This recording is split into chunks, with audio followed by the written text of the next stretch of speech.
महापुराण की जय। नागराज महाराज की जय। नरसिंह भगवान की जय। सोमेश्वर भगवान की दुर्गा मैया की जय। 5 पांडव देवताओं की जय। आवाहित समस्त देव वर्ग की जय। ओम नमः पार्वती पतये हर हर महादेव। गाइए गणपति जगवंदन गाइए गणपति जगवंदन गाइए गणपति जगवंदन गाइए गणपति जगवंदन शंकर सुवन भवानी के नंदन शंकर सुवन भवानी के नंदन शंकर सुवन भवानी के नंदन शंकर सुवन भवानी के नंदन गाइए गणपति जगवंदन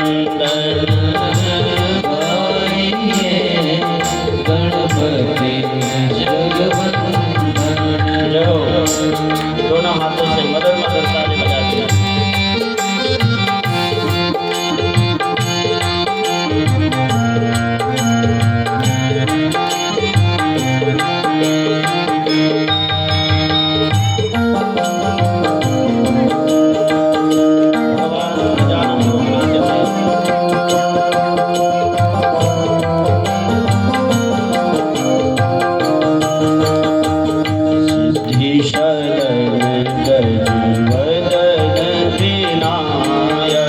भगवान गजानन सिद्धि को देने वाले हैं। संसार में हम जो भी कर्म कर रहे हैं उसकी सिद्धि कौन देते हैं? भगवान गजानन।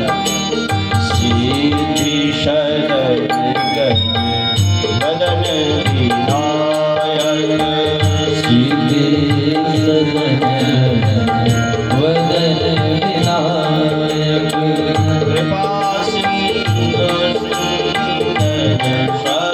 श्रवणायक कृपा सिंधु सुंदर सबदायक सिद्धि साधन गजवदन विनायक सिद्धि सदन गजवदन विनायक कृपा सिंधु सुंदर श्रवणायक कृपा दोनों हाथों से मदद सुंदर सबदायक गाइए गणपति जगवंदन गाइए गणपति जगवंदन जय हो।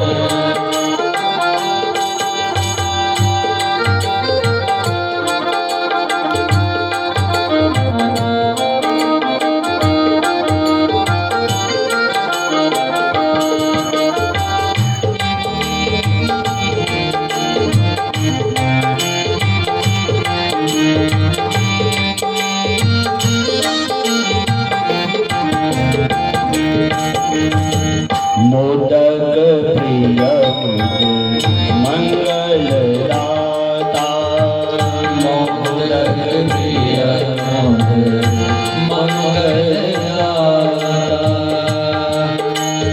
मोदक प्रिय मुझ मंगल दाता मोदक प्रिय बुध मंगलदाता मोदक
तुलसीदास कर जोड़े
शंकर सुवन वादिक नंदन शंकर सुवन वाणी के नंदन शंकर सुवन वादिक नंदन शंकर सुवन वाणी के नंदन गाइए गणपति जगवंदन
जय। आवाहित समस्त देव वर्ग की जय। हनुमान जी महाराज की जय। गंगा मैया की जय। यमुना मैया की जय। केदारनाथ भगवान की जय। भद्र विशाल भगवान की जय। ओम नमः पार्वती पतये हर हर महादेव। परम आराध्या अकरुणा वरुणालया भगवती सबके हृदय में विराजमान रहने वाली माँ जगदम्बा,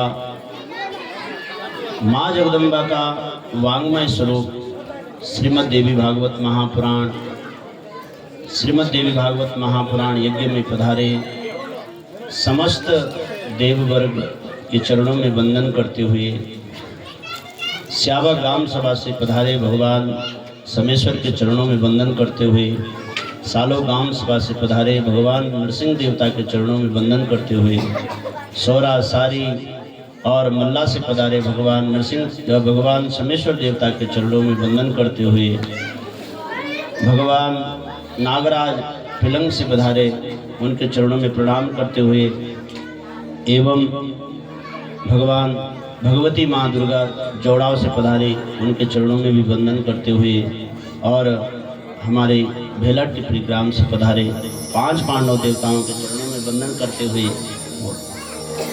करते हुए यहाँ यज्ञ के आचार्य पद पर विराजमान बहुत ही सौम्य मूर्ति, बहुत ही विद्वान मूर्ति, हम सबके बहुत प्रिय आदरणीय आचार्य सुधाकर जोशी जी, इस ग्राम सभा के कुल पुरोहित, बहुत ही वंदनीय और सबको मार्गदर्शन करते रहते हैं, ऐसे बहुत ही पूजनीय श्रीमान केशव प्रसाद जोशी जी हमारे साथ सौरा गांव से वयोवृद्ध, बहुत ही विद्वान, सौम्य सरल मूर्ति श्रीमान जमुना प्रसाद रतोड़ी जी, एवं विभिन्न क्षेत्रों से पधारे वेद स्वरूप ब्राह्मण देवता यहाँ हमारे संगीत के पीठ पर विराजमान, संगीत के बहुत ही मर्मज्ञ तीनों देव मूर्ति इस कथा मंडप पर विराजमान समस्त ग्राम सभाओं से पधारे भगवान देवताओं के दिव्य भक्त स्वरूप भद्र पुरुषों, मेरी भक्ति शक्ति स्वरूपा मेरी माताओं, इस सिल्ला ग्राम सभा के समस्त आबाल वृद्ध नर नारी, छोटे बच्चे से लेकर वृद्ध पुरुष तक सबका भाग्योदय हुआ और इतना सुंदर यज्ञ आप सबके द्वारा, आपकी श्रद्धा ऐसे नृत्य कर रही थी जैसे साक्षात भगवती माँ, भक्ति माता जब भगवान को प्राप्त कर लेते हैं तब उसी ढंग से आप सबके हृदय में जो भक्ति, दिन रात को कब सोते थे कब उठते थे पता ही नहीं चलता था, ऐसे आपकी भक्ति, आप सबकी इस भक्ति को कोटि कोटि प्रणाम करता हूँ। मेरी माताओं, यहाँ पर विराजमान समस्त भद्र पुरुषों, श्रीमद् देवी भागवत में माँ जगदम्बा के दिव्य रहस्यों का वर्णन है और उसके विषय में कहा है कि देवी भागवत वही सुन सकता है जिसने पूर्व जन्म में पुण्य किया हो। और हम सब उत्तराखंड वासी भगवती जगदम्बा के इस चरित्र को बार बार सुनते हैं और इस चरित्र के विषय में लिखा है कि जो इसको एक बार सुन लेता है और भगवती की कृपा उसके हृदय में हो जाती है तो उसके जीवन में फिर धीरे धीरे वह जो योग माया है ना, भगवती का एक नाम योग माया है, तो वो योग माया फिर परमात्मा से जोड़ने का काम करती है। फिर हमें संसार में ज़्यादा भटकना नहीं पड़ता है, धीरे धीरे उसकी कृपा होती है। बिना कृपा के कोई देवी भागवत में आकर के भी उसके हृदय में देवी भागवत बैठ ही नहीं सकता है। कथा में आकर के और देवी का चरित्र अगर हृदय में बैठ जाए, ये बहुत बड़ी बात है।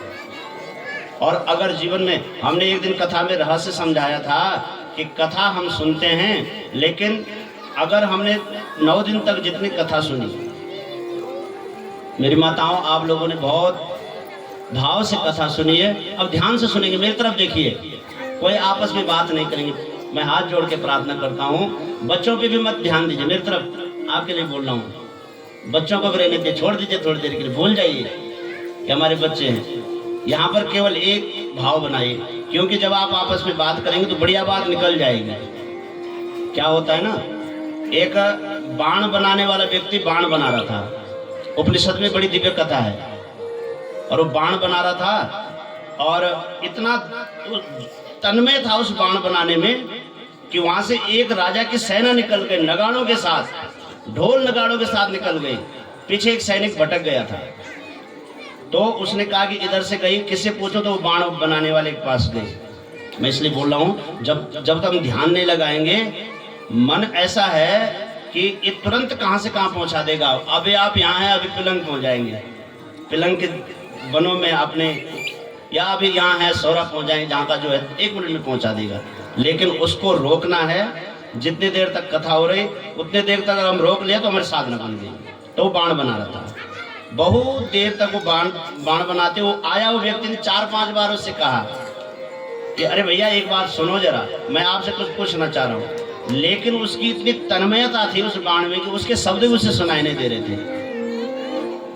तब उसने कहा, जब उसने बहुत जोर लगा करके कहा तो उसके ध्यान वहां से हटा, तो बोला हाँ क्या पूछ रहे हो, कि इधर से क्या राजा की सेना गई? उसने क्या जवाब दिया कि मुझे पता नहीं। उसे आश्चर्य लगा कि ये व्यक्ति कह रहा है कि मुझे पता नहीं, सेना तो इधर से गई, आखिर इसका कारण क्या है? उसने कहा मेरा ध्यान कहाँ था? बाण बनाने में था। अगर हमारा ध्यान कथा में रहेगा तो कौन आ रहा है कौन जा रहा है, फिर हमारा ध्यान उधर नहीं जाएगा। और अगर कथा में ध्यान नहीं रहेगा तो जो आ रहा है हम उसमें देख रहे हैं, फिर उसके साथ हमारा मन घूमने लगे, जहाँ वो बैठ रहा है वही अब परिक्रमा किसकी करने लग गया? आपका मन आने वाली परिक्रमा करने लगा, फिर कथा समझ नहीं आती। तो देवी भागवत के विषय में बता रहे हैं कि देवी भागवत साक्षात भगवती का वांग्मय स्वरूप है। भगवती का जो वांग्मय स्वरूप है वो श्रीमद् देवी भागवत है। और देवी भागवत में क्या बताया गया है? मैं 9 दिन के कथा का रहस्य आज महात्म्य में आज रहस्य 9 दिन तक आपने कथा सुनी। बोले किसी ज्ञान को सीखने में चार श्रेणी है। हम कोई ज्ञान सीखते हैं उसकी 4 श्रेणी है। आपने भगवती का चरित्र सुना तो आपको भगवती के विषय में 100 में से 25% तो समय आएगा कि भगवती क्या है। तो अब हमने आपको भगवती के विषय में रोज समझाया, तो अब ये जानना चाहता हूं मैं कि आपके जीवन में भगवती के विषय में क्या भाव है।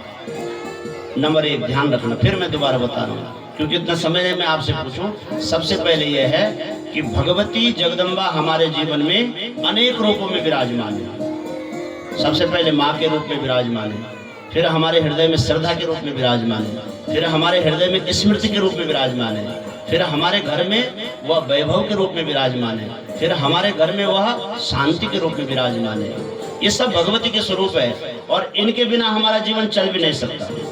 अगर हमारे जीवन में दया न हो, हमारे जीवन में करुणा न हो, हमारे जीवन में जो मैत्री न हो, हमारे जीवन में श्रद्धा न हो, ये चीज अगर हमारे जीवन में नहीं तो हमारा जीवन कैसा है? पशु का जैसा जीवन। जैसे पशु जी रहे हैं वैसे हम जीते जा रहे हैं। लेकिन ये चीज अगर हमारे जीवन में, इसीलिए भागवत में लिखा है कि भगवान किससे प्रसन्न होते हैं। ये जो देवी भागवत का रहस्य है वो भाग दोनों है। हमने कहा ना 2 शाखाएं, एक जो है वैष्णव शाखा है, जो वैष्णव शाखा किसका वर्णन करते? श्रीमद् भागवत का। वहां कहा कि भक्ति पुष्ट तभी होगी जब उसके 2 पुत्र को आप जो है सजग करोगे। हमारे हृदय में भक्ति है, जब हमने जन्म लिया है उस समय भक्ति ने भी हमारे साथ जन्म ले लिया है। लेकिन वो भक्ति बढ़ेगी कब? बढ़ेगी जब हम साधुओं का संग करेंगे। जो परसों कथा में आया था, साधुओं का संग करना, भगवान की कथा सुनना, सेवा करना, शुश्रूषा करना, और भगवान अंतिम क्या है? भगवान पर विश्वास करना। नवम सरल सब सन छल हीना, मम भरोस हिय हरस न दीना। बोलो जो भक्ति का अंतिम सोपान है वह है विश्वास।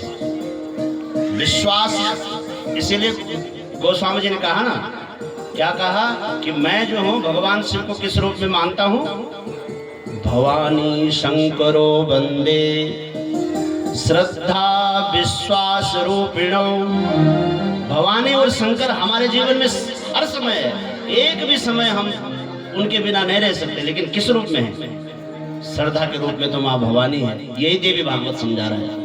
देवी भागवत भी ये समझा रहा है कि आप कोई भी व्यक्ति ऐसा नहीं है संसार में जिसके जीवन में भगवती की कृपा नहीं, जिसके जीवन में भगवती नहीं है। वह भगवती किस रूप में है? देवी भागवत में तो बहुत रूपों में बताया कि निद्रा के रूप में है भगवती, शांति के रूप में है भगवती, दया के रूप में, जो जो तत्व हमने गिनाए इन सब के रूप में। और भगवान शिव किसके रूप में है? विश्वास के रूप में। विश्वास, शास्त्रों पे विश्वास, गुरु वाक्य पे विश्वास।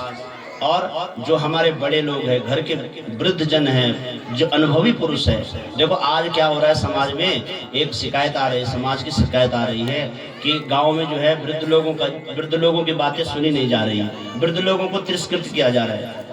अरे हमने भी तो वृद्ध होना है। हमने कल भी तो कहा था कि जब हम शिशु थे तो वो वृद्ध उस समय यौवन थे, और जब हम यौवन होंगे तो वो हमारे जो शिशु बालक है, जब वो यौवन होंगे तो हम क्या होंगे? वृद्ध होंगे। और देखो शास्त्र कहते हैं कि वृद्धों की कोई भी बड़ा काम करो। एक बारात, एक राजा के बालिका की बारात हो रही थी, तो राजा बड़ा हठी था। बड़ी दिव्य कथा है। और उस राजा के मन में उस लड़की का एक ये था कि मेरी बारात तो आएगी, लेकिन मेरे बारात में कोई वृद्ध नहीं आना चाहिए, वर के साथ कोई वृद्ध नहीं आना चाहिए। तो दूसरे राजा ने स्वीकार कर ली शर्त कि कोई वृद्ध को नहीं लाएंगे, सब जवान बच्चों को ले आएंगे शादी में। ठीक है साहब, सब जवान चलने लगे शादी में।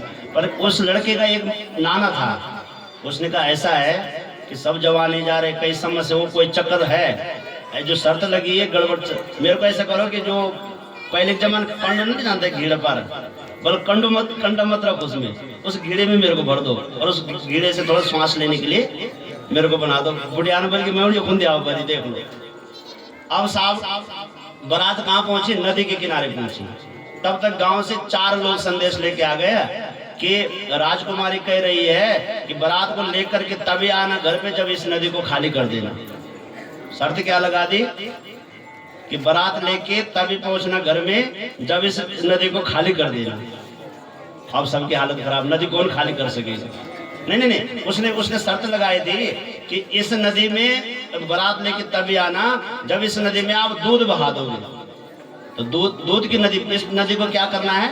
दूध की नदी करना। उसने शर्त लगा दी। कोई वो शर्त मतलब पूरी करने लायक शर्त नहीं थी। अच्छा, सब परेशान हो गए कि कैसे दूध बनाएंगे इस नदी को। तब लास्ट में नाना के पास गए, जो उसमें थे, कंडी में थे। बोला नाना जी अब तो समस्या फंस गई। बोल क्या समस्या फंसी? कि वहां से तो संदेश आ गया कि नदी को जो है दूध के रूप में परिणत करना है। नाना ने कहा सरल बात है, तुम वहां संदेश भेज दो। इसीलिए बोला था, मैं इसी समय के लिए बोला था कि मेरा साथ मत छोड़ो। बोल वहां जाके संदेश भेज दो कि पहले तुम नदी खाली करवा दो, फिर हम दूध बहा देंगे। तो न तो नदी खाली हो सकती है न दूध बह सकती है। ये संदेश जब गया तो उसको पता चल गया, किसको? कि नहीं कोई बच्चा तो बता नहीं सकते बात, कोई ना कोई उस सभा में उसमें जो है वृद्ध था। तो इसीलिए वृद्धों के पास अनुभव है, जीवन का उनके पास अनुभव है। वृद्धों का समान यही है विश्वास, बड़ों के प्रति विश्वास, बड़ों के प्रति श्रद्धा। यही हमारे पुराण कहते हैं, हमारे शास्त्र कहते हैं कि जब तक आप बड़ों के प्रति श्रद्धा नहीं रखोगे, विश्वास नहीं रखोगे, तब तक आपका जीवन सफल नहीं होगा। यह जो भगवती का जो नवान यज्ञ है, जो आपने 9 दिन तक श्रीमद् देवी भागवत की कथा सुनी, उस कथा के माध्यम से यही बताया गया है कि ये दूर हृदय पाप रता विमूढ़ा, मित्रद्रोहो वेद विनिंद काश, हिंसारता नास्तिक मार्ग सक्ता, नवाह यज्ञे न पुनन्ति ते कलो। कलयुग में भगवती का जो ये नवान यज्ञ है, 9 दिन तक भगवती की जो उपासना है, हमने एक भगवती के विषय में समझाया कथाओं के माध्यम से कि शैलपुत्री क्या है, ब्रह्मचारिणी क्या है, प्रथमं शैलपुत्री च द्वितीयं ब्रह्मचारिणी तृतीयं चंद्रघंटेति कुष्मांडेति चतुर्थकं पंचमं स्कंदमातेति षष्ठं कात्यायनीति च सप्तमं कालरात्रीति महागौरीति चाष्टमं नवमं सिद्धिदात्री च। तो ये जो एक एक भगवती है, इन भगवती का जो स्वरूप बताया है वो हमारे जीवन का भी स्वरूप है। हम सिद्धि को तभी, सिद्धि क्या है, जीवन का लक्ष्य क्या है, हमारे जो मानव तन का लक्ष्य है परमात्मा पद को प्राप्त करना। अपना कल्याण के लिए हम इस संसार में आए हैं। हम और विशेष करके हम हिमालय वासी जो उत्तराखंड में निवास करने वाले हैं, ये देवलोक के सन्निधि वाला लोक है। यहाँ से अगर आपने पुण्य किया और पाप कम हुए, पुण्य ज्यादा हुए, तो सीधा देवलोक की यात्रा होगी, देवलोक में आप प्रतिष्ठित हो जाएंगे। ये इतना महान पुण्य क्षेत्र हमारा है। बोले तथा न गंगा न गया न काशी न नैमिषं नो मथुरा न पुष्करम पुनाति सद्यो बदरी बनम नो यथा ही देवी मख एष विप्राः। जितना जो है भगवती का ये जो यज्ञ है, जो यज्ञ आपने किया है, यह यज्ञ हमको हमारे हृदय को पवित्र करता है। तथा न गंगा, गंगा में स्नान करोगे तो शरीर पवित्र होगा, लेकिन भगवती के चरणों में बैठ करके भगवती के चरित्र को सुनोगे तो क्या पवित्र होगा, हमारा मन पवित्र होगा, हमारा हृदय पवित्र होगा। और भगवान तो वही विराजते हैं जहाँ पवित्र मन है। निर्मल मन जन सो मोई पावा मोई कपट, भगवान वहीं विराजते हैं जहाँ निर्मलता हो। और निर्मलता कहाँ मिलेगी, भगवान के चरित्र, भगवती के चरित्र के श्रवण से।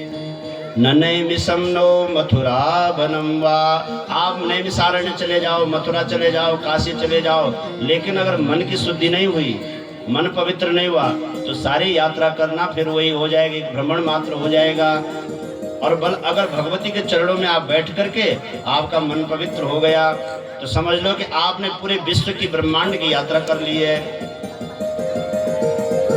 पुनाति सद्यो, यह सद्य पुनाति ही, सद्य पुनाति का मतलब है, भागवत में भी इसका वर्णन है कि नैमिषे भगवत रूपम शास्त्रम भागवतम कलो पठनात् श्रवणात् सद्यो वैकुंठ फलदायकम। ये जो भागवत है, देवी भागवत या भागवत महापुराण, दोनों भगवान के स्वरूप है। ये भगवती का स्वरूप है, वो भगवान का स्वरूप है। बोले नैमिषे भगवत रूपम, ईशः भगवत रूपम, ये साक्षात भगवान का स्वरूप है। और कलो भागवतम, तथा कलयुग में जो ये भागवत है किसका स्वरूप है, ये देवी भागवत किसका स्वरूप है, भगवती का स्वरूप है। पठनात् श्रवणात् सद्यो, जैसे आप इसको पढ़ते हैं, इसको सुनते हैं, सद्यः वैकुंठम फलदायकम, सद्यः वैकुंठ पहुंचा देता है। तो वैकुंठ, तो आप प्रश्न कर सकते हैं, अगर आपके मन में विचार बैठा होगा कि ये कह रहे हैं कि जो देवी भागवत सुनेगा या भागवत सुनेगा वो तुरंत वैकुंठ में पहुंच जाता है। हम तो बैठे हैं कहाँ पर, सिलक ग्राम सभा के इस कथा पांडाल में बैठे हुए, तो हम वैकुंठ कैसे पहुंचे एक क्षण में। सब भागवत कह रहा है कि जैसे आप देवी भागवत सुनते हैं या भागवत महापुराण सुनते हैं, सुनते ही सद्यः वैकुंठ फलदायक, सद्य का मतलब होता है तत्काल, उसी समय आप वैकुंठ में पहुंच जाते हैं। तो उसका उत्तर आगे दिया कि वैकुंठ कहाँ है, जहां भगवान है। जब आप भगवती के विषय में सुनने की इच्छा करते हैं तो कहीं ना कहीं भगवती का स्वरूप आपके हृदय में आ जाता है। और जब आप भगवान के विषय में सुनना चाहते हैं तो भगवान आपके हृदय में आकर सद्यो हृदय वरुद्य तेत्र कृतिभी, सद्य अवरुद्धा भगवतः नारायण सद्य हृदय अवरुद्धा। जिस समय आप सुनने की इच्छा करते हैं उस समय भगवान आपके हृदय में बैठ जाते हैं। तो आपका जो ये शरीर है, यह शरीर ही क्या बन जाता है, वैकुंठ बन जाता है। सद्यो हृदय वरुद्य तेत्र कृतिभी शुश्रूषुभि तक्षणा, वही बात यहाँ भी कह रहे हैं कि सद्यः पुनाति, देवी भागवत आपको पवित्र कर देता है। अब आप भगवती का चरित्र सुनकर के पवित्र हो गए, लेकिन एक शर्त है इसके पीछे कि अब जो है जितना आपने सुना है, आपने जैसे 100% सुना है, तो उसका 10% आपको अपने जीवन में अपनाना है। वैसे तो शास्त्र कहते हैं कि जितना आप सुनते हैं उतना ही उसको फिर मनन करो, फिर मनन करके उसको फिर अपने विचार में लाओ, और विचार में लाने के बाद और उसका फिर प्रचार करो, और प्रचार करने के बाद उसका आचरण करो। जब तक हम ज्ञान को सुनने के बाद उस ज्ञान का आचरण नहीं लाते, अपने जीवन में नहीं लाते, फिर तो सुना हुआ ऐसा ही होता है जैसे जानकारी तो हमको सब कुछ है, लेकिन अगर हमारे आचरण में वो जानकारी नहीं है, फिर वो सुनना तो केवल सुनने मात्र में ही रह जाएगा, कल्याण नहीं कर सकता है। तो कल्याण के लिए हमें क्या करना पड़ेगा? अगर हमारा सुना हुआ हमको कल्याण देने का काम करे, कब करेगा? जब जो है हम उस सुने हुए को अपने जीवन में अमल में लाए। बिना अमल में लाए, बिना व्यवहार में लाए, हम जानते हैं जैसे सब कुछ, और अगर व्यवहार में नहीं लाएंगे तो वो जाना हुआ हमारा फिर क्या हो जाएगा? व्यर्थ चला जाएगा। तो शास्त्र ये कहते हैं, आपने इतने दिनों तक सुना, हमने आपको बताया कैसे भगवती की पूजा करनी है, कैसे मंदिरों में जाना है, मंदिरों में जा करके सबसे पहले मंदिर की सफाई करनी है। ये तो आ गई बात समझ में ना? कितने लोगों की आई बात समझ में कि मंदिर में अगर हम पहले जाएंगे तो पहले हमने क्या करना है? हाथ खड़े कर दीजिए जरा इधर से। आधा को आया, आधा को समझ में नहीं आया इसका मतलब। कुछ लोग नहीं कर रहे।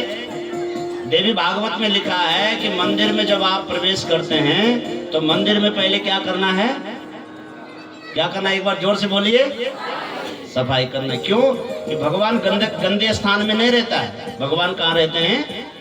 पवित्रता में, जहाँ पवित्र होगा। ये नहीं कि वहाँ शिव जी के मंदिर में आप गए, वहाँ पुराने फूल चढ़े हुए हैं, फूल सड़ रहे हैं ये, और आपने अपने जल चढ़ा दिया, ऐसा नहीं। शास्त्र कहता है कि पहले पुरानी वस्तुओं को वहाँ से हटा दीजिए। एक चीज़ को तो अपना लेना, कभी भी मंदिर में जाओ तो वहाँ से पहले उसकी स्वच्छता कर लेना, फिर वहाँ जो है जल चढ़ाना, और जो आपके पास नए फूल है वो फूल चढ़ाना। दूसरी बात हमने बताया था आपको कि आपके घर का जो बचा हुआ पूजा का सामान है, उस पूजा का सामान गंगा जी में नहीं ले जाना। कहाँ डालना है बताइए? बताओ जरा, कहाँ डालना है वो सामान? हम क्या कहते हैं कि जो हमारे पूजा का सामान पहुँचे दो ना, उसको हम एक थैली में पैक करते हैं। वो कहाँ डालते हैं? गंगा जी में नहीं डालना, ठीक है ना? कहाँ डालना है? अगर आपने सुना है खेत में। ताली बजा दीजिए, इन्होंने सही बता दिया, बहुत सुंदर। हमारा जो पूजा का सामान है और बचा हुआ जैसे चढ़ा हुआ सामान है, उसको अपने खेत में एक जगह ले जा करके, अगर ऐसा चीज़ें तो जला दीजिए, और फूल पत्ते तो डाल दीजिए, खाद बन जाएगा और वहाँ पे फूल भी उग जाएगा। तीसरी बात है, अपने घर के आंगन में क्या होना चाहिए? हमारे घर के आंगन में तुलसी का वृक्ष होना चाहिए, ठीक है?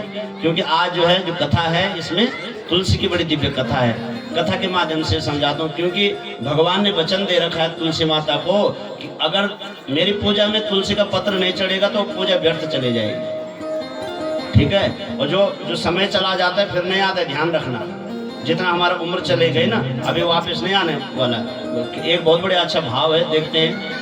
जो बीत गए दिन वो जमाने नहीं आते, जो बीत गए दिन, गाइए जरा, वो जमाने नहीं आते, जो बीत गए दिन वो जमाने नहीं आते, जो थोड़ा गाय आ जाए।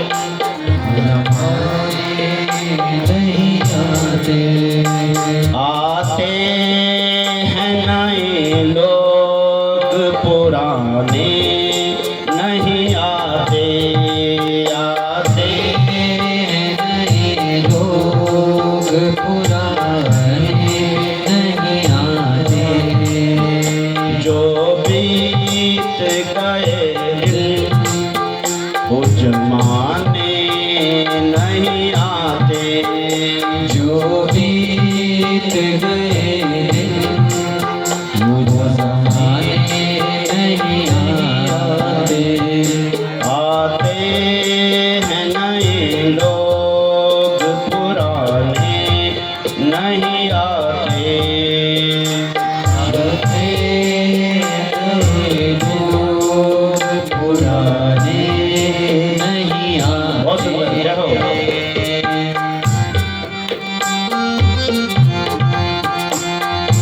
दोनों हाथों से मधुर मधुर।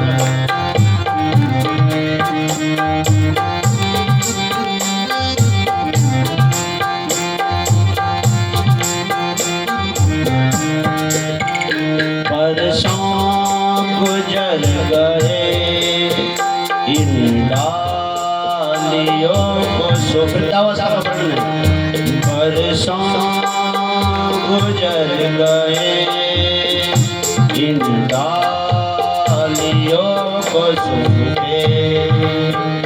बरसों गुजर गए इन डालियों को सूखे।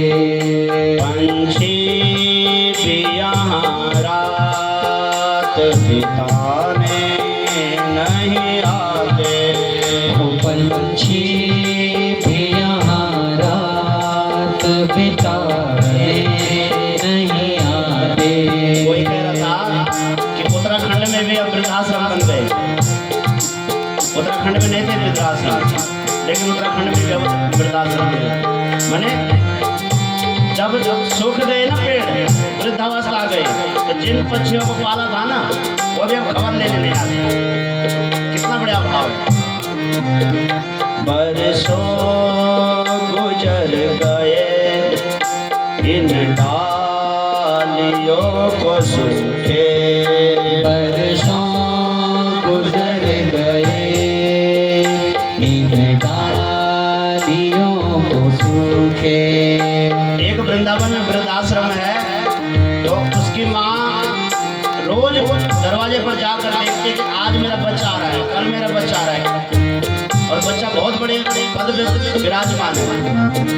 बरसों गुजर गए इन डालियों को। बरसों गुजर गए इन डालियों को सूखे। पंछी भी यहाँ रात बिताने नहीं आते।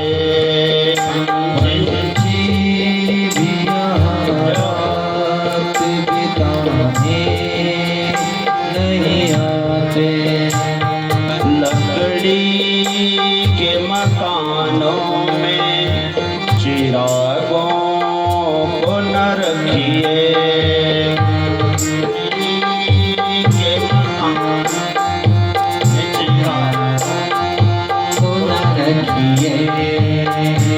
पड़ोसी भी यहाँ बुझाने नहीं आते।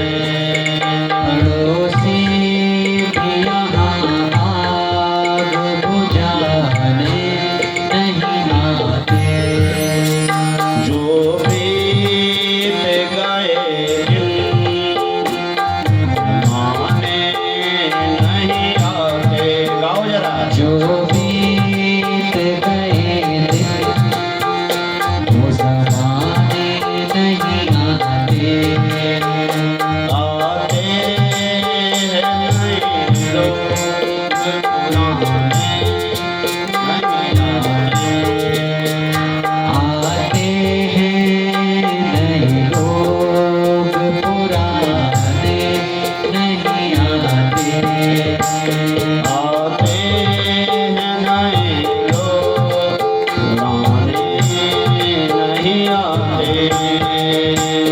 आते हैं नए लोग पुराने नहीं आते। बोले जगदम्बा मैया की जय। आनंद कंद भगवान की जय। ओम नमः पार्वती पतये हर हर महादेव। तो जो समय हमारा बीत गया है वो समय फिर लौट करके नहीं आता। ये समय हमारा शुद्ध कैसे हो, भगवान की भक्ति में कैसे लगे, इसका प्रयास करिए। संसार का जो आपके भाग्य में होगा वो आपको मिलेगा, जो आपके भाग्य में नहीं होगा वो होते हुए भी आते हुए भी आपके हाथ से चला जाएगा। उसके लिए चिंता मत करना। चिंता ये करना कि हमारा जीवन कहीं व्यर्थ न चला जाए। कहीं इस संसार को लूटने में, इस संसार को समेटने में ही सारा समय न चला जाए। भगवत भक्ति हमारे जीवन में जरूर हो। तीसरी बात कही कि अपने घर का वातावरण ऐसे रखना कि जैसा हमारा घर जो है भगवान को प्रिय लगे, जैसे हनुमान जी को विभीषण का घर प्रिय लगा। तीसरी बात ये हुई। चौथी बात है, देवी भागवत का एक मूल लक्ष्य है कि देवता को खोजने के लिए कहीं दूर मत जाना। आपके घर में ही देवता है। कौन है? आपके माता पिता, आपके गुरुजन, आपके श्रेष्ठ जन ही आपके देवता हैं। जिनके माता पिता प्रसन्न है उनके ऊपर जो है भगवान भी प्रसन्न है। जिनके माता पिता प्रसन्न नहीं है वो कितनी भी यात्रा कर लो, कितने भी तीर्थ कर लो, कितने भी धाम कर लो, कुछ नहीं मिलने वाला।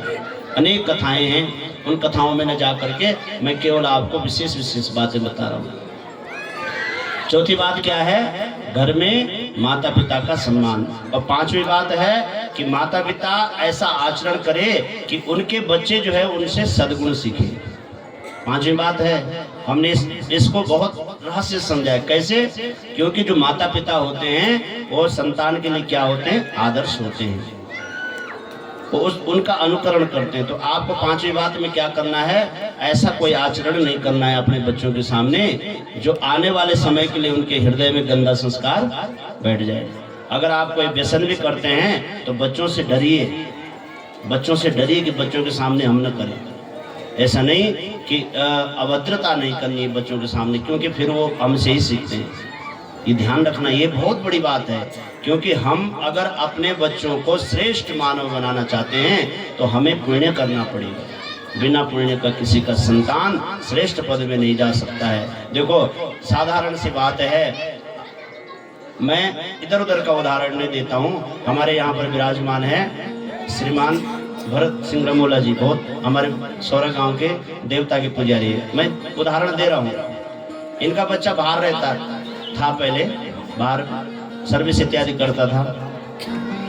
इनका आचरण सवेरे, सौरा में एक बार कथा हुई थी, मैं तब से देखता हूँ। और सवेरे उठ करके, हमारा घर आपके बगल में है। देखो, उदाहरण देना चाहे तो अपने अगल बगल कह देना चाहे तो हमारे को उठने में देरी हो जाती कभी कभी, लेकिन आपका जो समय है प्रातः काल समय से उठ जाते हैं। दूसरी बात, इसका उदाहरण मैं दे रहा हूँ। इनका बच्चा जब प्रधान के चुनाव के लिए खड़ा हुआ तो किसी ने बच्चे को नहीं देखा। किसको देखा? बताओ यार, किसको देखा? पिता को देखा। और पिता को देख करके ऐसा आचरण, बच्चे का कोई उतना व्यवहार नहीं था। क्योंकि जैसे हम बाहर रहते तो हमारे गांव में क्या व्यवहार रहेगा, हम व्यवहार कर ही नहीं पाते। आज यहाँ है, कल वहाँ है। लेकिन हमारे माता पिता का इतना व्यवहार था कि आप लोगों ने जो है बिना पूछे हमें जो है स्थान दिया। तो मैं इस बात के लिए अपने लिए नहीं कह रहा हूँ, या एक उदाहरण दे रहा हूँ उनका। उन्होंने कितना बड़ा व्यवहार समाज में दे रखा है, समय दे रखा है लोगों को। लोगों ने कहा कि नहीं, आज जो है जरूरत है, तो हर कोई ऐसे ही सबका पिता है। हम अपने संतान के लिए क्या छोड़ के जा रहे हैं? धन वैभव बड़ी बात नहीं है। अगर देखो, पांडव लोग चले गए ना संसार से, और परीक्षित जी महाराज जब दिग्विजय के लिए गए तो जहां भी जाते थे तो ये सुनते थे कि ये पांडव का पुत्र है, तो सब उनके शरणागत हो जाते। युद्ध करने की जरूरत नहीं पड़ी। दिग्विजय वही कर सकता है जो सबको जीत ले। लेकिन जहां जाते थे परीक्षित जी महाराज, भागवत में कथा है, तो ये पता लगता था कि ये पांडव वंश के हैं, तो सब उनके शरणागत हो जाते थे। हमें ऐसा आचरण करना है कि हमारे पुत्र को गर्व से कहना पड़े, हाँ वो मेरे पिताजी हैं। ऐसा नहीं कि पुत्र को शर्म लगे कि वो मेरे पिताजी हैं। इतना प्रार्थना कर रहा हूँ आपसे, क्योंकि आपने मुझे ज्ञान पीठ पे बैठा रखा है, तो मैं ज्ञान की ही बात आपको बताऊंगा। बदलिए अपने आप को। अगर हम नहीं बदले कथाओं के माध्यम से तो हम तो, ये कोई मनोरंजन नहीं है, ये जो है हमारे जीवन को सुधारने की पद्धति है। जैसे दर्पण के पास जाते हैं ना, ये क्या है? कथा क्या है? दर्पण। कथा होती है, फलाना राजा ऐसा था, फलाने देवता ऐसा था। इंद्र भगवान के विषय में भी लिखा कि इंद्र देव पद में विराजमान थे, लेकिन ईर्ष्या थी।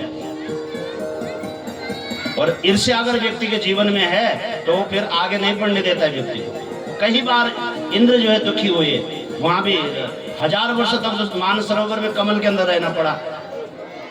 ईर्ष्या के कारण ब्रह्म हत्या हो गई। और 1000 वर्ष, देवलोक का 1000 वर्ष माने हमारा जब 1 वर्ष बीतता है तो देवताओं का 1 दिन होता है। 6 महीने की हमारे जो 6 महीने जो हमारा उत्तरायण है वो देवताओं का दिन है, और 6 महीने जो दक्षिणायन है वो देवताओं की रात्रि है। अभी क्या चल रहा है, अब भगवान क्या हो गए, उत्तरायण हो गए। अभी देवताओं का क्या चल रहा है, दिन चल रहा है। तो आप लोग देवताओं के दिन में क्या कर रहे हैं, सब यज्ञ कर रहे हैं। हर जगह यज्ञ है, सब जगह यज्ञों की जो है बरसात हो रही है। क्यों हो रही है, उत्तरायण में भगवान पहुंच रहे हैं। तो इंद्र भगवान देवलोक पे रहते हुए भी, देव पद में विराजमान रहते हुए वहां भी ईर्ष्या किए, तो कई वर्षों के लिए जो है मानसरोवर में कमल नाल के अंदर अपने आप को छिपाना पड़ा। ईर्ष्या नहीं करना है, बल्कि अपने जीवन को श्रेष्ठ महामानव बनाने के लिए तैयारी करनी है। तो हम निवेदन कर रहे हैं कि आपका आचरण आपके संतान को श्रेष्ठ पदों पर ले जाने के लिए उनको जो है गर्व से ये कह सके कि ये मेरे माता पिता है। 5वीं बात ये हो गई कि आपने अपने जीवन की पद्धति को कुछ न कुछ परिवर्तन लाना है। नहीं तो कथा होती जाएगी और हमारे जीवन में अगर परिवर्तन नहीं हुआ तो फिर एक हमारा एक धर्म तो होगा, इनसे धर्म होता है। धर्मेण हन्यते व्याधि, धर्मेण हन्यते ग्रह, धर्मेण हन्यते शत्रु। यह तो जय तो होगी आपकी, लेकिन आपके जीवन में अगर परिवर्तन नहीं आएगा तो आपका जीवन का जो लक्ष्य है, जो हमारा जीवन मिला है हमें भगवत प्राप्ति के लिए, फिर वो सिद्ध नहीं हो पाएगा। इसके लिए हमें भगवान की भक्ति करनी है। तो कैसी भक्ति करनी है, जैसे माता तुलसी माता की भक्ति थी। आइए आज जो है श्रीमद् देवी भागवत में, कल हमने हरिश्चंद्र महाराज की कथा आपको सुनाई थी। हरिश्चंद्र महाराज की कथा के बाद गंगा अवतरण की कथा थी। तो गंगा अवतरण की कथा हमने, गंगा जी कल आ गए थे तो उन्हीं के माध्यम से आपको बता दिया था कि महाराज बाहुक के पुत्र हुए हैं सगर, सगर के पुत्र हुए असमंजस, असमंजस के पुत्र हुए अंशुमान, और अंशुमान के पुत्र हुए भगीरथ जी महाराज। अब बहुत विस्तार से कथा है कि भगीरथ जी महाराज जब अपने पुत्र असमंजस से युक्त हो गए तो सबने कहा कि महाराज आप तो अब अश्वमेध यज्ञ कीजिए, और वशिष्ठ जी को गुरु बनाया और ऋषि से दीक्षा ली और यज्ञ करने लगे।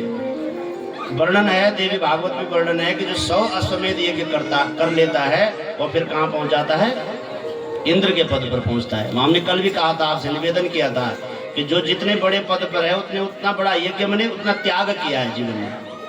सुदिन पौंड कोई, चाहे कोई विधायक हो या मंत्री हो या प्रधानमंत्री हो, जो जितने बड़े पद पे है उतना बड़ा उसका त्याग है, उतना बड़ा उसका पुण्य है। बिना पुण्य के प्रभाव से व्यक्ति ऊंचे पदों पे नहीं जाते, जो भी है संसार में। तो उन्होंने कहा कि महाराज आप अगर इंद्रासन में विराजमान होना चाहते हैं तो आप जो है 100 अश्वमेध यज्ञ कर लीजिए। तो 99 अश्वमेध यज्ञ हो गया था। इंद्र को फिर चिंता हो गई। इंद्र ने कहा तो गड़बड़ हो गया मामला, अगर ये 100 अश्वमेध यज्ञ पूरा कर देंगे तो फिर क्या हो जाएगा, ये इंद्र बन जाएगा, मेरा पतन हो जाएगा। ये नियम है, चक्र है संसार का। तो उन्होंने क्या किया महाराज, वो जो अश्व था यज्ञ का अश्व, उस अश्व को ले जा करके और कपिल मुनि के आश्रम में बांध दिया। यहाँ आज भी भगवान कपिल का आश्रम है, जो गंगा सागर है वहां पर भगवान का आश्रम था, कपिल भगवान का, वहां ले जा करके। अब हमारा असमंजस जो है थोड़ा धर्म मार्ग वाला था, लेकिन जो दूसरी पत्नी थी केशनी, तो उसके पुत्र से वर्णन है देवी भागवत में कि पुत्र तो जन्मा नहीं लेकिन एक मांस पिंड का जन्म हुआ, और जैसे वो पृथ्वी पे गिरा तो छटक करके अनेक तिल रूप में, अनेक रूपों में परिणित हो गया। तो उस समय के जो ऋषि होते थे वो वैज्ञानिक थे। उन्होंने कहा कि इन सबको जो है घृत पात्र में रखो। तो जितने थे कितने 60,000 थे, तो 60,000 घृत पात्रों में रखा गया उनको। और वो जो है कुछ दिनों के बाद जो है वहां से जो है मंत्र शक्ति से जो है 60,000 पुत्र उत्पन्न हो गए। एक ही के 60,000 बने। तो मति सबकी एक जैसी थी, जहां एक जाता था वहीं 60,000 के 60,000 जाते थे। बड़ा आश्चर्य की बात है। महाराज भगीरथ उन्होंने कहा, किसने, सगर महाराज ने, कि मैं यज्ञ करना चाहता हूँ लेकिन घोड़ा गायब हो गया। तो अपने पुत्रों को आदेश दिया कि आप पता करो। तो 60,000 एक साथ गए और किधर गए? पश्चिम की तरफ। और पश्चिम में जब देखा कि कपिल महाराज के सामने जो घोड़ा बंधा हुआ है, उन्होंने कहा हो ये तो कोई चोर है और हमको देख करके जो है आंख मूंद लिया है। तो उन्होंने जोर से कहा, ऐसा बाजी हरस चैवा, यही बाजी मैंने घोड़े का हरण करने वाला है, मारे मारे इसको। ऐसा शब्द होने लग गया, कोलाहल हुआ। कोलाहल हुआ तो ऋषि के नेत्र खुल गए और जैसे ही नेत्र खुले उस नेत्र की अग्नि से सब के सब भस्म हो गए। अब वहां इंतजार हो रहा है कि महाराज क्या होगा। फिर असमंजस के पुत्र है अंशुमान। अंशुमान को कहा, बेटा तुम तो बुद्धिमान हो, नाम कितने सुंदर सुंदर है, अंशुमान, अच्छे नाम। अब लोग जो है पौराणिक नाम रखने लग गए। तो अंशुमान को कहा, बेटा पता लगाओ कौन कहाँ ले गए घोड़ा। तो अंशुमान गया तो घोड़ा वहीं था और ऋषि ध्यानस्थ थे और सारे पूर्वज उनके भस्म हो चुके थे। तो अंशुमान संतों के संग में रहता था। तो जो संतों के संग में रहता है उसे एक ढंग तो आ जाता है कि किसी बड़े से कैसे मिलना है, किसी संत के पास जब जाएं तो सबसे पहले प्रणाम करना है। एक सरल उपाय है आपको कि कोई अनजान व्यक्ति है उससे अगर आप बात करना चाहते हैं तो सबसे पहले उसे प्रणाम कर लीजिए। जो भी आप कह सकते हैं, राम राम कहिए, जय श्री राम कहिए, या जो भी आप कह सकते हो वो कहिए। तो उससे क्या है कि बात करने का जो है आपका सीधा संबंध उनसे जुड़ जाएगा। प्रणाम एक ऐसा है कि जो सबसे संबंध बना देता है। और प्रणाम का क्या महत्व है ये तो शास्त्रों में बहुत वर्णन है, उधर चले जाएंगे तो फिर कथा छूट जाएगी। तो अंशुमान प्रणामो दुख समनहम और प्रणामेन चतुर्विधा वर्धन्ते आयुर्विद्या यशो बलम। जो प्रणाम करने वाला है उसके अपने आप जो है धीरे धीरे यश भी बढ़ता है। आप देख लीजिए, जो मिलनसार व्यक्ति है समाज में, जो एक दूसरे का सम्मान करता है उसका यश भी बढ़ता है। कोई बच्चा है गांव में वो सबको प्रणाम करता है। आदत बनाओ, हमारे पहाड़ों में थोड़ा संकोच करते हैं, मानते सब है, आप लोग मानते हैं लेकिन प्रणाम करने में थोड़ा संकोच करते हैं। गुरुओं को, संतों को, देवताओं को संकोच मत करिए, क्योंकि जब आप नहीं करेंगे प्रणाम तो मैंने कहा आपके पीछे वाले कैसे करेंगे। ठीक है। और हमने एक निवेदन भी किया आपसे, कई यज्ञों में शास्त्रों में बताया है कि अगर ब्राह्मण जो है 8 वर्ष का है, देखो ध्यान से सुनिएगा, मैं प्रणाम कर रहा हूँ आप सबसे, निवेदन पूर्वक बता रहा हूँ। ब्राह्मण का बालक अगर 8 वर्ष का है और उसने जनेऊ धारण कर रखा है और वेद पढ़ता है, तो 80 वर्ष का अगर क्षत्रिय भी है तो उसे उसका प्रणाम स्वीकार नहीं करना चाहिए, बल्कि उसे अभिनंदन दोबारा करना चाहिए। उसका कर्तव्य है कि वो प्रणाम करे बड़े होने के नाते। जैसे हमारा कर्तव्य, आप हमसे सब वृद्ध है, हम आपको प्रणाम करिए, मेरा कर्तव्य है। शास्त्र कहता है कि बड़ों का जो है सम्मान करना चाहिए, लेकिन आपका कर्तव्य क्या है? आपका कर्तव्य है कि उसका प्रणाम स्वीकार न करके उसको अनुप्रणाम करें। अनु माने उसके पीछे पुनः प्रणाम शब्द का प्रयोग करें, तब आपका पुण्य बचेगा। ये नियम है, जो शास्त्रीय नियम है, मैं बता रहा हूँ आपको। ये तो प्रणाम, अंशुमान गए, अंशुमान ने प्रणाम किया।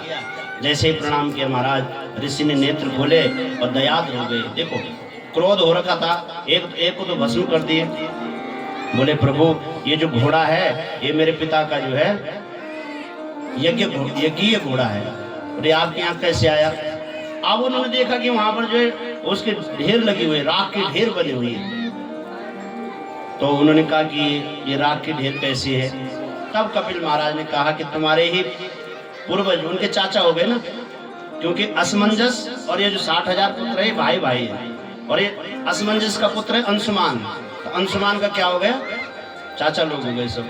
बड़ा भाई असमंजस था, छोटे ये थे सब। अब बोले सब तुम्हारे पूर्वज है, चाचा लोग है, ये जो है यहाँ पर भस्म हो गए, नेत्र से अग्नि निकली और उनकी उदंडता के कारण भस्म हो गए।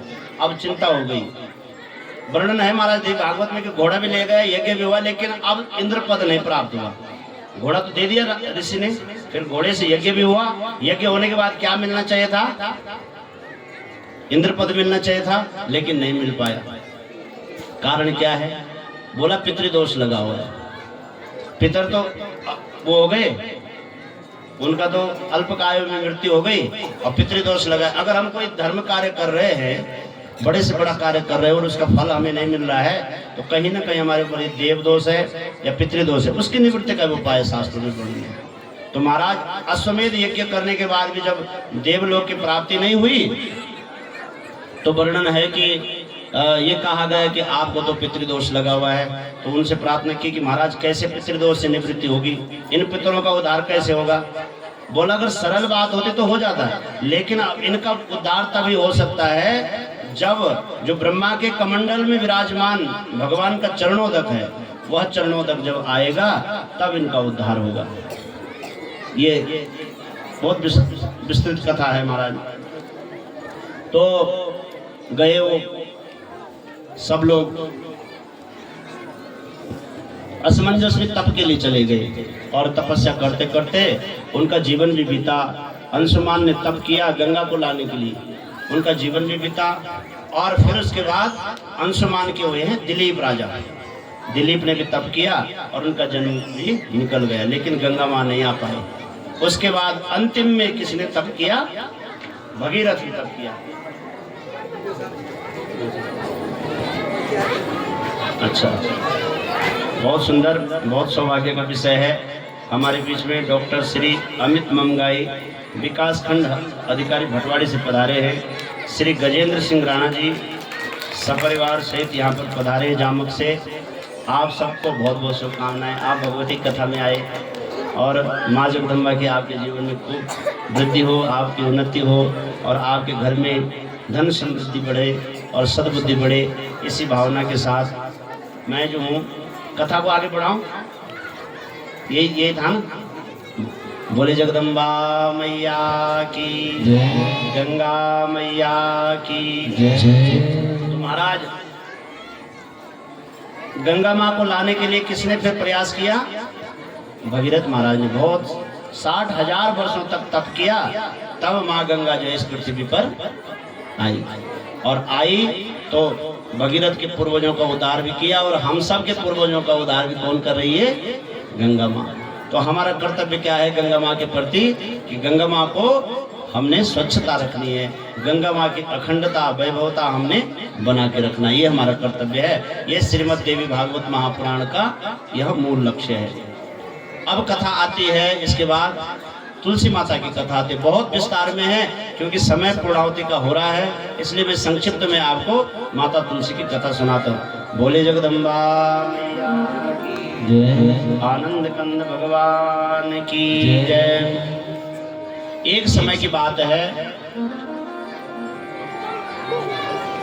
कि तुलसी माता अपने माता पिताओं के साथ श्वेत द्वीप में भ्रमण करने जा रहे थे। उसी समय वहां पर भगवान गणपति जी तप कर रहे थे और भगवान गणपति तप कर रहे थे और माता तुलसी गई और तुलसी को भगवान गणपति ने कहा कि हे तुलसी, मैं इस समय तप अवस्था में हूँ, लेकिन तुमने विचार नहीं किया कि तपस्वी व्यक्ति का स्पर्श नहीं करना चाहिए, इसलिए मैं तुम्हें शाप देता हूँ कि तुम जो है राक्षस की पत्नी बनोगी। उसी समय वर्णन है महाराज की गोलोक धाम में भगवती राधा के साथ निवास करने वाला जो भगवान का मित्र है, श्रीराम नाम का गोप है, वह भगवान के सानिध्य में भगवती राधिका की सेवा में था। एक बार उसके मन में माता राधिका को एकदम एकटक देखने लग गया। भगवती ने कोप होकर के कहा कि हे श्रीराम, तुम जाकर के राक्षस वंश में जन्म लोगे तो वही जो है शंखचूड़ नाम से जन्म लेता है। उसकी धर्मपत्नी कौन, गणेश जी के हिसाब से तुलसी उसकी धर्मपत्नी बनी। तुलसी पतिव्रता थी और पतिव्रता के प्रभाव से उसके जीवन में बहुत दृढ़ संकल्प था धर्म के प्रति। वह नित्य भगवती माँ जगदम्बा की उपासना करती थी, अखंड दीपक घर में लगाती थी, प्रतिदिन भगवती की पूजा करती थी।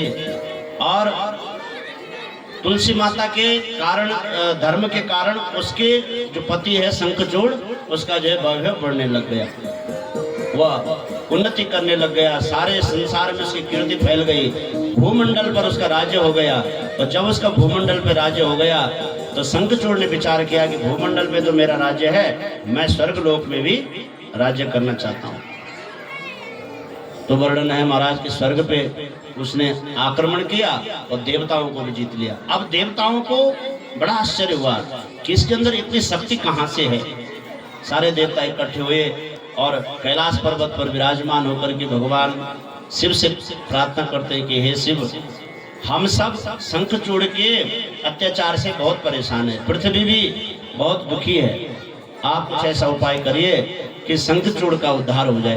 भगवान शिव ने अपना पुष्पदंत नामक एक सैनिक भेजा और उससे कहा कि जाओ आप शंखचूड़ से बता के आओ कि अगर तुम देवताओं के साथ इसी प्रकार से अत्याचार करोगे तो मुझसे तुम्हें युद्ध करना पड़ेगा। शंखचूड़ ने कहा कि मैं शिव से भी युद्ध करने के लिए तैयार हूँ, क्योंकि उसे पता लग गया था कि मैं देवताओं को भी जीत लेता हूँ। उसके पास एक कवच था भगवान कृष्ण ने दिया हुआ। जब उसका पतन होने लग गया तो भगवान कृष्ण से कहा कि प्रभु अब तो मेरा पतन हो रहा है, मैं इस संसार में कैसे रहूँ। तो भगवान ने अपनी कवच माला दी है, बोला जब तक तेरे पास ये माला रहेगी मैं भी तेरे से युद्ध करने के लिए आऊंगा तो मैं भी तुझे जीत नहीं पाऊंगा। महाराज उस माला को लेकर के उसे पता था इस बहाने भोलेनाथ के साथ भी युद्ध हो जाए, और भगवान भोलेनाथ अपनी पूरी सेना के साथ आते हैं और शंखचूड़ के साथ युद्ध प्रारंभ हुआ। लेकिन उस कवच के कारण शंखचूड़ विजय हो गया और भगवान जो है अंतर्धान हो गए। देवता लोग बहुत परेशान हो गए कि भगवान शिव भी इस शंखचूड़ को भगवान विष्णु के पास गए। भगवान विष्णु भी आए, लेकिन भगवान विष्णु को तो पता था कि इसको मैंने कवच दे रखा है। तब देवताओं ने विचार किया कि शिव इसके साथ युद्ध करेंगे और भगवान विष्णु इससे कवच मांगेंगे। तो भगवान विष्णु एक वृद्ध ब्राह्मण का वेश बनाते हैं और वृद्ध ब्राह्मण का वेश बना करके और शंखचूड़ के पास जाते हैं। शंखचूड़ युद्ध के लिए जा रहा था। बोले हे शंखचूड़, हमने तुम्हारे विषय में सुना है कि तुम परम दानी हो, जो तुमसे जो मांगता है तुम उसको वो दे देते हो। उसने कहा मांगिए, क्या मांगना चाहते हैं। तो उसने कहा जो तुम्हारे गले में माला है उस माला को मुझे दे दो। और जैसे वो माला दी भगवान वहां से अंतर्धान हो गए और उसी माला को पहन करके तुलसी माता के भवन में चले गए, जहाँ तुलसी जो है अखंड दीपक लगा करके माता जगदम्बा भगवती की पूजा कर रही थी। अब और वहाँ जो है भगवान ने ये बात बता दी सबसे कि मैंने जो है त्रिलोक पर विजय प्राप्त कर लिया और शंखचूड़ भगवान शिव से युद्ध कर रहा है। और भगवान ने शंखचूड़ का वेश बनाया, किसने? भगवान विष्णु ने। और वहां चले गए। माता जो तुलसी है तुलसी के भवन में गई। तुलसी माता को लगा कि धन्य हो, मेरे जो है पतिदेव जो है युद्ध जीत करके आ गए हैं। उनका स्वागत किया, उनका आरती बंदन किया और पहले बार जो है शंखचूड़ दूसरे पुरुष का उन्होंने मुख देखा। और जैसे उनका मुख देखा भगवती के मंदिर में गई तुलसी माता, और भगवती के मंदिर में जो उन्होंने दीपक लगा रखा था अखंड दीपक, वो उनका दीपक जो है वो उस समय पूर्ण हो गया, बुझ गया एक प्रकार से। जब लौट करके आए देखा उन्होंने ये कोई अनर्थ तो हुआ है हमारे साथ। और भगवान उस समय उनके कक्ष में विराजमान थे, बैठे हुए थे। उसने कहा कि इसका स्वभाव जो है मेरे पति के जैसा स्वभाव, स्वरूप तो मेरे पति के जैसा है लेकिन स्वभाव जो है मेरे पति जैसा नहीं है। तो उन्होंने हाथ में जल लिया और जल लेके कहा कि अभी तुम सच बताओ कौन हो, क्योंकि मेरी जो भगवती की आराधना है मेरा मन आजकल अंदर से दुखी हो गया, इस दुखी मन का कारण तुम हो।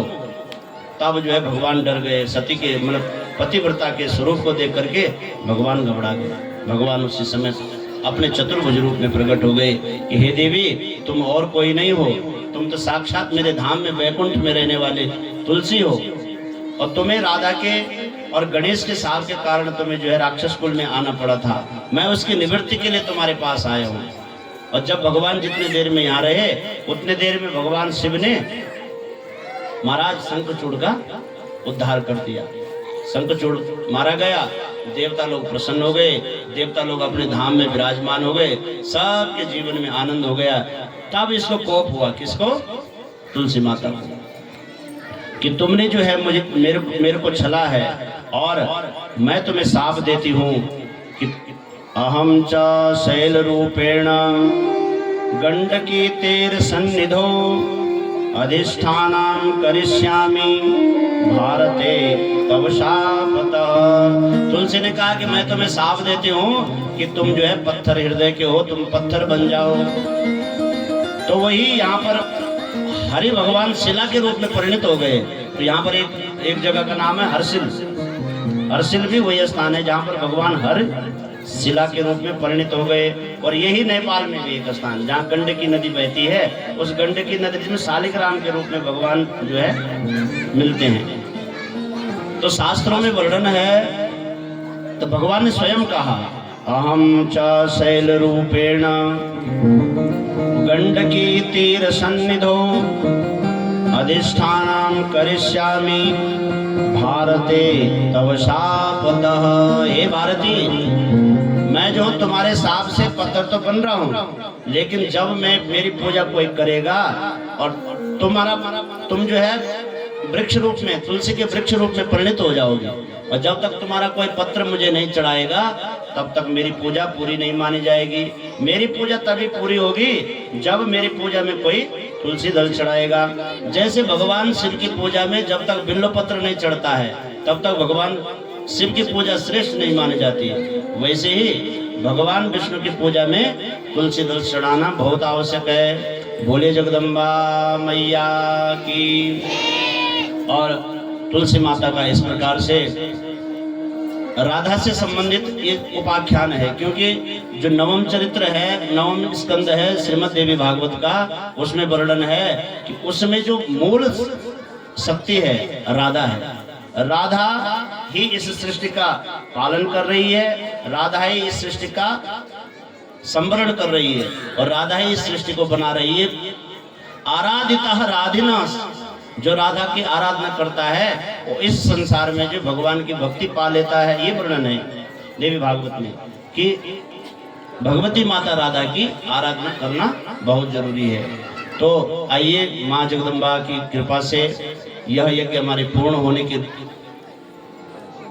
स्थिति में आ रहा है। इससे पहले एक बार थोड़ी देर के लिए माता राधा को मनाते हुए फिर जगदम्बा की इस चरित्र में प्रवेश करेंगे।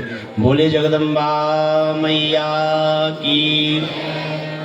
ओ मीठे रस से भरो रे राधा रानी लागे, महारानी लागे, मन को पानी लागे। रस से भरोड़ी राधा रानी लागे, महारानी लागे, मन करो करो जमुना दोनों हाथों से ताली रानी लागे। मीठे रस से भरोड़ी राधा रानी लागे, महारानी लागे, मन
जी तो काले काली राधा गोरी को यमुना जी तो काली काली राधा गोरी गोरी यमुना जी तो काले काली राधा गोरी गोरी यमुना जी तो काली काली राधा गोरी गोरी ओ वृंदावन में धूम मचावे बरसाने की चोरी वो वृंदावन में धूम मचाए बरसाने की जोरी राजधानी राधा जी की प्यारी प्यारी लागे प्यारी प्यारी लागे ओ मन करो जमुना जी पानी लागे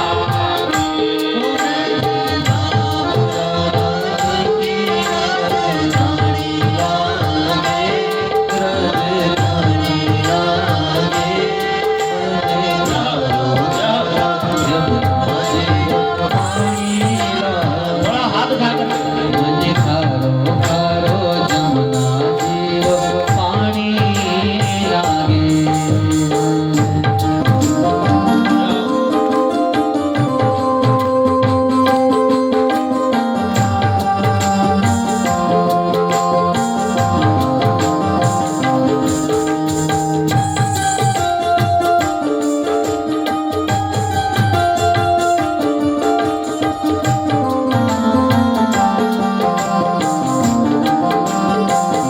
ना भावे मन माखन मिश्री अब ना कोई मिठाई भक्ति का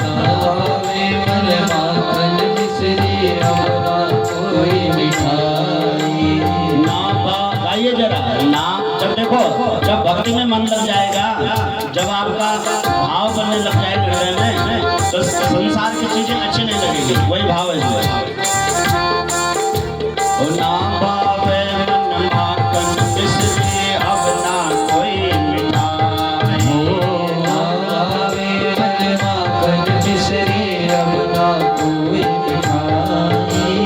जी भर में न मीठोला राधा नाम मलाई जी बढ़िया ने मीठी लागे राधा नाम मलाई ऐसा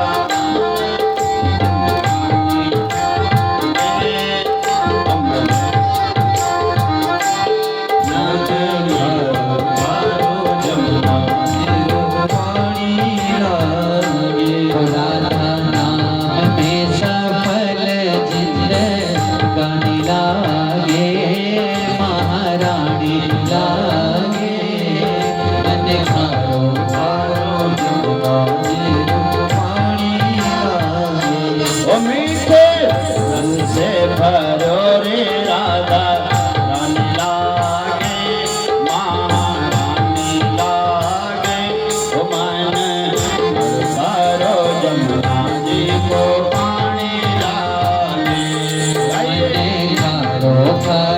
जमुना जी रो पानी लागे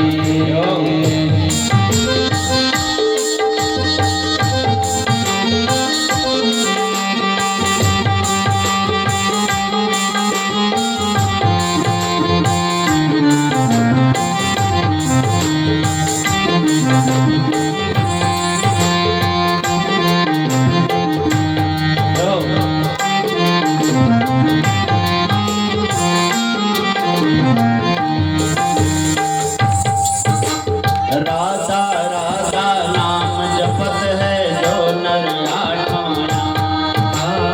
राधा राधा नाम जपत है जो नर आठों राधा राधा नाम जपत है जो नर आठों राधा राधा नाम जपत है जो नर आठों सच्ची बात तो यही है कि देवी भागवत भी कहता है कि आराधिता लंग करोति हमारे जीवन को अलंकृत कौन कर रही है भगवती महाराजा तो भाई समझ लो आप महात्म्य का एक निर्देश भी है महात्म्य का उपदेश भी है कि आप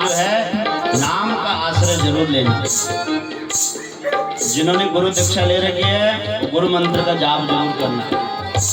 राम राम जपे, कृष्ण नाम जपे, राधा नाम जपे, कोई नाम का आश्रय जरूर लेना, उसी से पार होगा। राधा राधा नाम जपत है जो नर आठो याम। राधा राधा नाम जपत है जो आठो याम। जिनकी बाधा दूर करत है राधा जी को नाम। जिनके बाधा दूर करत है राजा जी को नाम। राधा नाम में सफल जिंदगानी लागे, महारानी लागे। मन करो करो जमुना जी को पानी लागे। राधा नाम में सफल जिंदगानी लागे, महारानी लागे। मन करो जमुना जी को पानी लागे। थोड़ा हाथ उठाओ। राधा नाम में सफल जिंदगानी लागे, जिंदगानी लागे। मन करो जमुना जी को पानी लागे।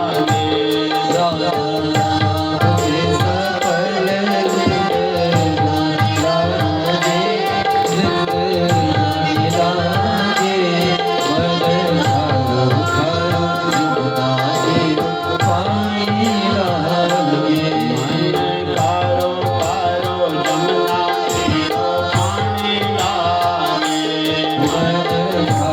कारो जमुना जी को पानी लागे। बोले जगदम्बा मैया की जय। राधा रानी सरकार की जय। देवी भागवत महापुराण की। ओम नमः पार्वती पतये हर हर महादेव। श्रीमद् देवी भागवत महापुराण में माँ गंगा के बाद दूसरी सती जो है कौन है? तुलसी माता। और उसके बाद जो है सत्यवान और सावित्री की दिव्य कथा आती है जो बहुत विस्तार से है। जिसने सावित्री ने अपने तप के प्रभाव से अपने पति को यमराज से भी वापस लाया, उनकी बड़ी दिव्य कथा है। इस कथा को भी प्रणाम करते हैं। और इसमें निर्देशन है देवी भागवत में एक बहुत अच्छी बात है कि माताओं के काम की बात है, थोड़ा ध्यान दीजिएगा मेरी तरफ। देवी भागवत में लिखा है कि जो माता पतिव्रता होती है, पतिव्रता का मतलब जो पतिव्रता के बहुत नियम है। शास्त्र ये कहते हैं कि जो माता पतिव्रता है उसका सुहाग जो है उसके पुण्य से अगर उसके जीवन में कुछ कठिनाई भी आ रही हो तो उसका सुहाग अटल हो जाता है, ध्यान रखना। और उसके लिए आपको क्या करना है, जो जितने भी पतिव्रता नारी है जिनका वर्णन है, क्योंकि देवी भागवत है ना, देवी भागवत देवियों की स्थापना का ग्रंथ है, इसलिए कन्या पूजन के विषय में है, माताओं की सेवा का विषय में है। और देवी भागवत माताओं की सेवा के विषय में है। और दूसरी बात क्या है कि माताओं को अपने धर्म को स्थिर रखने के लिए क्या करना चाहिए, भी बात यहाँ इस सत्य सावित्री के विषय में है कि अगर आप अपना धर्म बचा के रखते हैं और अपने कुल की मर्यादा बचा के रखते हैं तो उसमें सहायक है भगवती माँ की उपासना। नित्य निरंतर आप जो है भगवती से अपना नाता जोड़ दीजिए, भगवती जगदम्बा से, चाहे आप किसी भी रूप में, चाहे सायंकाल के रूप में हो, सवेरे हो, आप ऐसा अपने जीवन में नियम बना दो कि हम किसी न किसी रूप में भगवती से अपना नाता जोड़ दें। दूसरी बात ये बताए तो इनकी तो बहुत विस्तार से कथा है सावित्री और सत्यवान की, लेकिन सावित्री ने कुछ कुछ प्रश्न किए थे, किससे? यमराज से। जब इनकी विवाह हो गया था तो ये भी पता था सावित्री की ये तुम्हारा जो पति है, ये जब यौवनावस्था आएगा, शादी के कुछ दिन बाद ही गुजर जाए। तो एक दिन लकड़ी काटने के लिए साथ में जंगल में गई पति के साथ। उसे पता था कि पति की रक्षा करने, बहुत अच्छी, बहुत विस्तार से कथा है इनके वंश के वर्णन में है कि अश्वपति कौन था, किसके यहाँ इनका जन्म है, ये सब विस्तार से न जा करके मैं सत्यवान और सावित्री कथा आपको संक्षिप्त में बता रहा हूँ। देवी भागवत में वर्णन है कि महाराज लकड़ी काटने के लिए जंगल में गए, तो लकड़ी काटते काटते ये जो गिर गया पेड़ से, सत्यवान गिर गया, तो नीचे गिरा। तो वो जो यमराज है वो अंतवाहक शरीर लेने के लिए आया। तो जैसे अंतवाहक शरीर लेने के लिए आया तो इसने देखा कि मेरा पति जो है छटपटा रहा है, तो उसने उसी समय माँ जगदम्बा का स्मरण किया। किसने? सावित्री ने। और जैसे माँ जगदम्बा का स्मरण किया तो देखो जो हमारी भक्ति होती है, हमारी शक्ति होती है।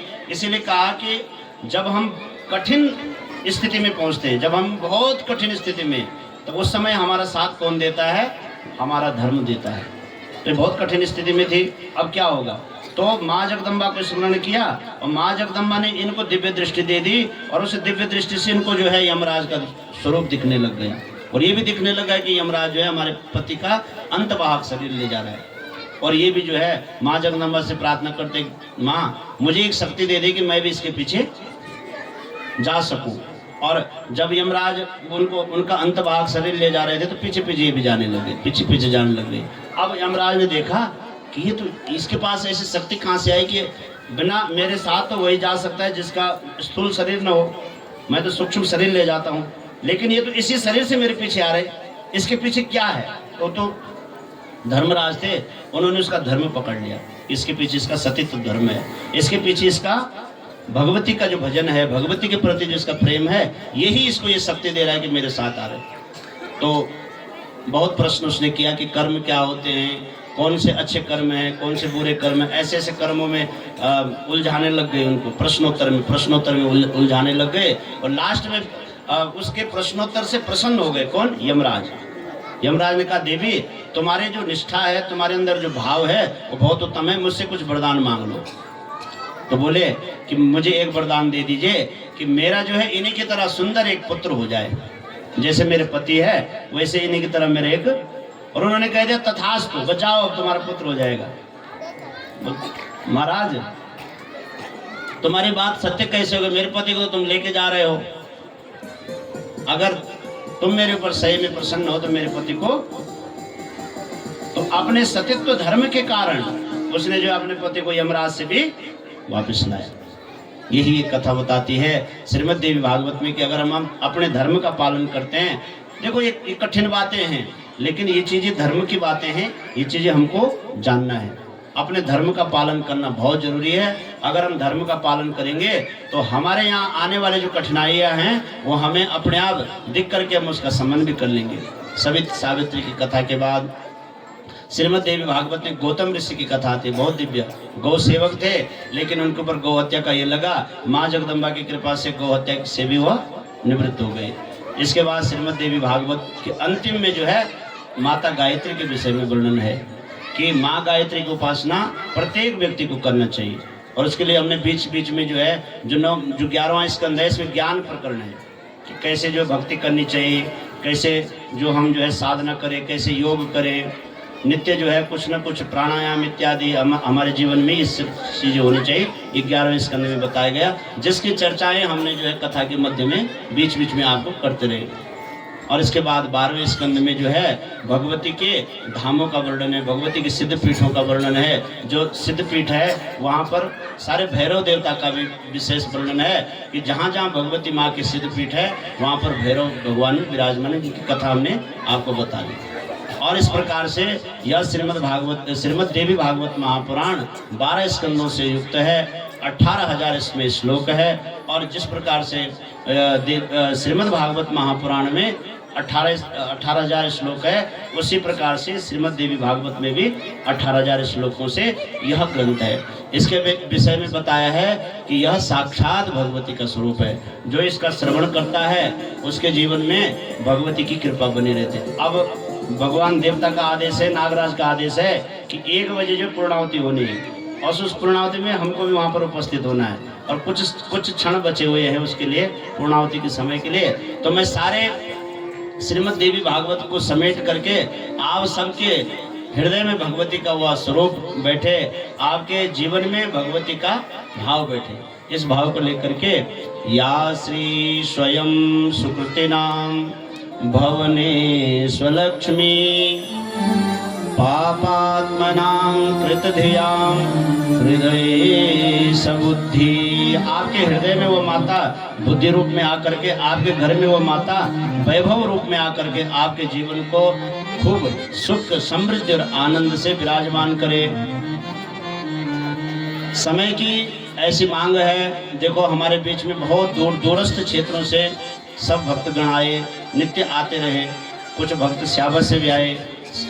उन सब के लिए एक तंत्र से मैं संपूर्ण श्यावक गांव सभा के लिए मैं शुभकामनाएं देता हूं कि उनके जीवन में मंगल रहे, खुशी रहे और आनंद रहे। सालों से भी आए रहे, बैठे हुए हैं, बहुत हमारे सालों के भगवान नरसिंह भगवान के भक्त बैठे हुए हैं। आप सबके लिए मैं भगवान से प्रार्थना करता हूं कि आप सबके हृदय में भगवान नरसिंह की खूब भक्ति बढ़े और आप भी इसी प्रकार से धर्म कार्य करते हुए अपने जीवन को आनंद और मंगलमय बनाते रहे। सारे से भी विराजमान है यहाँ पर, बहुत अच्छे प्रधान जी हैं और अन्य सभी देवता के पशुआ लोग हैं, सब विराजमान है। एक तंत्र से मैं संपूर्ण सारे ग्राम सभा के लिए बहुत बहुत शुभकामनाएं देता हूँ। आपके जीवन में मंगल रहे, आपके जीवन में भी ऐसे ही धर्म कार्य होते रहे और धर्म से आपका उदय होता रहे, अभ्युदय होता रहे। इन्हीं शुभकामनाओं के साथ सौरा गांव से भी हमारे बहुत अच्छे श्रोतागण हमारे, जिनके विषय में मैंने कहा अभी, आदरणीय भरत सिंह रमोला जी और सुभाष सलमान जी, अन्य भी हमारे कई गांव से पधारे हुए जितने भी आदरणीय वंदनीय महापुरुष हैं, सबके लिए मैं भगवती से प्रार्थना करता हूं कि सबके जीवन में मंगल हो, सबके जीवन में आनंद रहे, सबके जीवन में खुशी रहे। इसी के साथ हमारे जो पड़ोस गांव है यहाँ पर बेला टिपरे से भी पधारे हुए जितने भी भक्तगण हैं, सबके लिए मैं माँ जगदम्बा से प्रार्थना करता हूँ कि हे माँ, इनके घरों में धन वैभव और खुशी भरे आप। इसके बाद सिल्लक ग्राम सभा, देखिए लिस्ट तो बहुत बड़ी है। हमारे इस यज्ञ समिति के जितने भी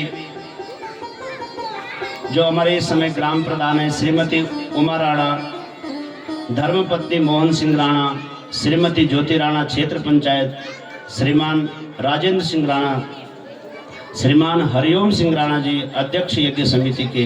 हरिओम सिंह राणा के बीच में आए कि आपको जो है बुलाया है देवता ने, इसलिए मैं कथा को स्मरण कर रहा हूँ। श्रीमान जितेंद्र बिष्ट कोषाध्यक्ष यज्ञ समिति के, श्रीमान अमरपाल सिंह जी मुख्य यजमान के पद पर है, श्रीमान महिला मंगल दल अध्यक्ष श्रीमती रंगिता देवी जी हमारे बीच में विराजमान है, धर्मपत्नी श्रीमान मोहन जितेंद्र बिष्ट जी, श्रीमान रविंद्र सिंह राणा जी, श्रीमती मंजिता देवी, उपेंद्र सिंह जी, युवा मंगल दल अध्यक्ष श्रीमान पंकज राणा जी, और यहाँ से इस गांव के जितने भी युवक है, बच्चे हैं, बाल वृद्ध जितने भी है, सबके लिए मैं भगवती से प्रार्थना करता हूँ। और हमारे यहाँ से पास में जोड़ाव गांव के जितने भी श्रेष्ठ जन है, बुद्धिजीव है, सबके लिए, भक्तों के लिए मैं भगवती से प्रार्थना करता हूँ आपके घरों में भी शुभ मंगल आनंद रहे। और पिलंग के लिए तो मेरे पास शब्द ही नहीं है आपके भक्ति के लिए और आपके इसके लिए। मैंने जो सर्वप्रथम कथा की है ये पिलंग वालों की गांव में की है और आज भी वो करते आ रहे हैं। आपके लिए तो मेरे पास कोई शब्द नहीं। और वैसे मेरे इस क्षेत्र के लिए सब, मेरे पास इतना ऋण है इस क्षेत्र का कि मैं आजीवन जो हूँ आप लोगों को जितनी सेवा कर सकूँ उसके लिए बहुत कम है। लेकिन पिलंग जब गांव सभा में जब जितनी दूरस्थ है ना, कितनी कठिनाई बार चल के देखो, लेकिन इतना भव्य और दिव्य यज्ञ होता जैसे यहाँ हो रहा है। अब इससे कुछ दिन पहले, 1 साल पहले वहाँ पे था यज्ञ, इतना आनंद आया कि एक बार हमने वहाँ से लाए थे देहरादून से कुछ वाद्य वाले लाए थे, जैसे आप आ रखे, हमारे जो डिमरी जी है बद्रीनाथ से आ रखे हैं, और हमारे ये जो है घनसाली से आ रखे हैं जो तबला पे विराजमान है विनय जी, तो और हमारे जो यहाँ पैड पर विराजमान है दीपक जी, ये हमारे साल्ट से, तो ऐसे आते रहते हैं। जिसके साथ भाग्य भगवान जोड़ता है वो जुड़ जाता है जीवन में। तो ऐसे वो देहरादून से आए थे और पिलंग में ले गए, तो उन्होंने कहा गुरुजी कहाँ जा रहे हैं हम, लेकिन जब वो पिलंग में पहुंचे, पिलंग गांव सभा की सेवा देखी उन्होंने, वहाँ के लोगों का भाव देखा, तो मैं बता रहा हूँ कि वो गदगद हो गया। उसने कहा कि देहरादून में फेल, ऐसी सेवा की पिलंग वालों ने। तो मैं बहुत बहुत शुभकामनाएं देता हूँ समस्त भगवान बोलिया नागराज की जो पुजारी है, सबके हृदय में भगवती का निवास हो, भगवती का भाव बने, इसे शुभकामना। जितने भी लोग यहाँ पर आए हो, जितने भी मेरी माता विभिन्न गांव से, मल्ला से भगवान समेश्वर पधारे हैं, प्रधान जी भी आए थे कल मल्ला से, उनके लिए भी मैं पुनः भगवती से प्रार्थना करता हूँ कि आपके जीवन में भी मंगल शुभ बने। और सबके आभार व्यक्त के लिए प्रधान जी कह रहे थे, प्रधान जी श्रीमान मोहन सिंह राणा जी, क्योंकि समय नहीं है, तब हम लास्ट में एक छोटा सा भजन करेंगे, आपके द्वारा सबका आभार व्यक्त हो जाए। इसके बाद बोली जगदम्बा मैया की समस्त भक्त गणों के लिए पुनः पुनः एक बार शुभकामनाएं, और समय से हमारा कार्य पूरा हो। देवता जी आगे है, 1 बजे में 5 मिनट है, 5 मिनट में आपने बोलना है, और उसके बाद जो है समयानुसार कार्य पूरा हो जाए। बोले जगदम्बा मैया की जय। बोलो जगदम्बा मैया की।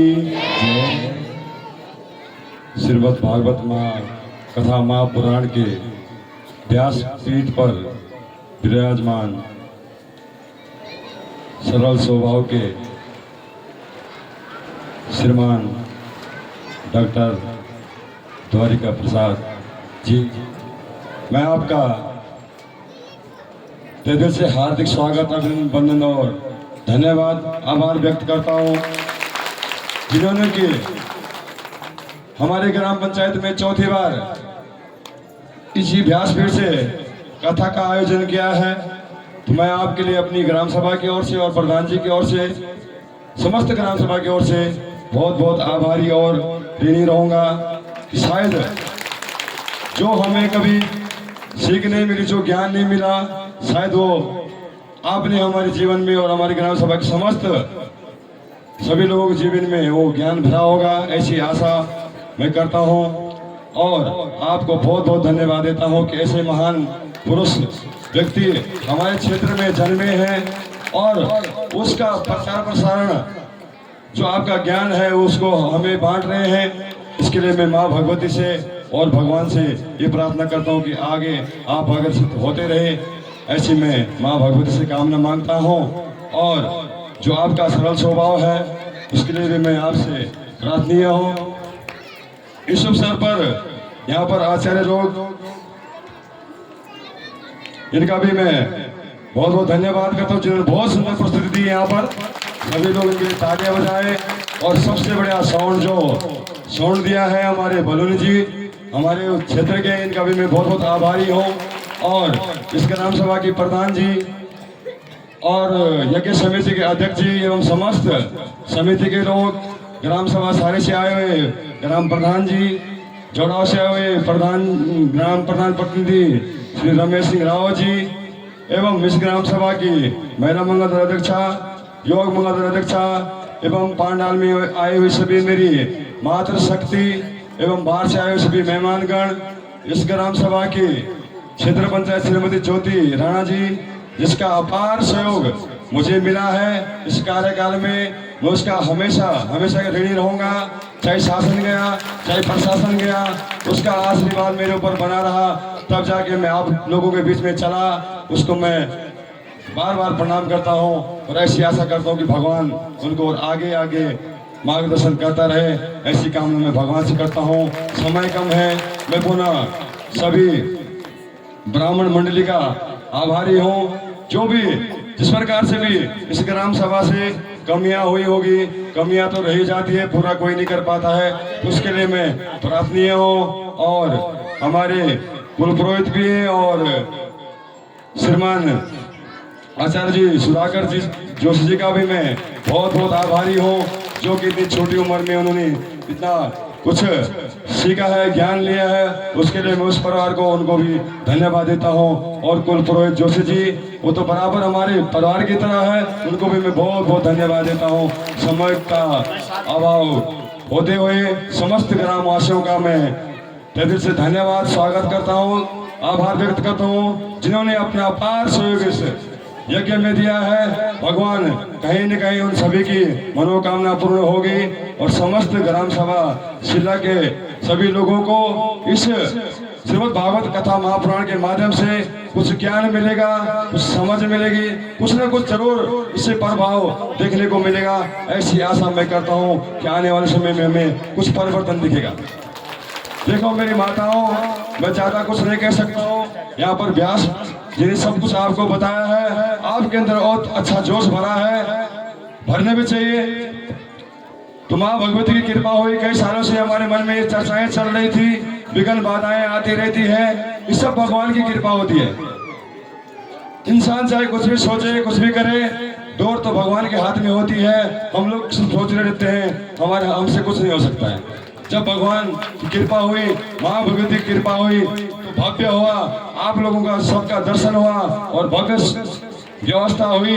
इसके लिए मैं समस्त ग्राम सभा शिला के सभी लोगों को, सभी महिलाओं को, सभी बुजुर्गों को, सभी युवाओं को, समिति को भी बहुत बहुत धन्यवाद देता हूँ और सभी देवी देवताओं का आभार व्यक्त करता हूँ, जिनका अपार मार्गदर्शन मुझे मिला है। जब शुरू में मैं प्रधान बना था तो मुझे डर लग रहा था कितनी बड़ी ग्राम सभा कैसे चलाऊंगा, लेकिन उस देवता की कृपा ऐसी हुई, ऐसा मार्गदर्शन मेरा किया कि मुझे 5 साल तक कोई भी कहीं पे कोई आपत्ति नहीं आई। इसीलिए इस प्रकार के यज्ञ हुए हैं। मैं उस देवता को बार बार नमन करता हूँ।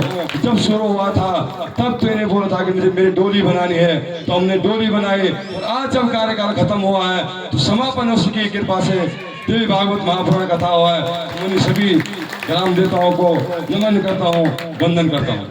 बाहर से आए हुए सभी देवी देवताओं को भी मैं प्रणाम करता हूँ। ज्यादा न कह करके पुनः एक बार व्यास जी का बहुत बहुत आभार करता हूँ अपनी ग्राम सभा की ओर से, और ऐसी आशा करता हूँ कि जो कथा आपने कही है शायद ये हमारे मन में गुनगुनाते रहे। ऐसी आशाओं के साथ पुनः आगे हम ऐसी आशा करेंगे कि आपका आशीर्वाद और मार्गदर्शन हमें पुनः मिलेगा। ज्यादा न कह करके समय का अभाव है।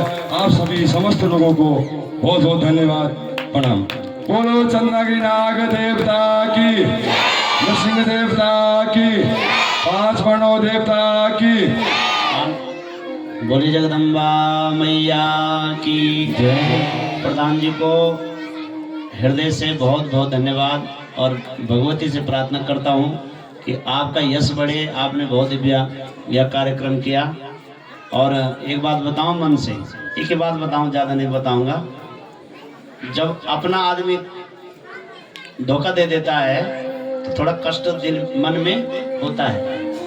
इसी भाव को लेकर के इसमें बहुत रहस्य भरा हुआ है, क्योंकि एक मैं ज़्यादा नहीं कहूँगा रहस्य। एक बार मेरे पास मानपुर से कथाई शिव महापुराण था और बुक्की से कथाई देव भागवत था। तो मेरे पास धर्म संकट आया, मुझे कहाँ जाना चाहिए। तो मैंने कहा बुक्की मेरा अपना क्षेत्र है, मुझे कहाँ जाना चाहिए। अभी प्रमाण है मानपुर दूर नहीं है। और मैंने भगवती जगदम्बा से प्रार्थना की कि मैं अपने क्षेत्र में थोड़ा, अपने लोगों के बीच में थोड़ा आनंद आता है, अपने लोग दिखते हैं।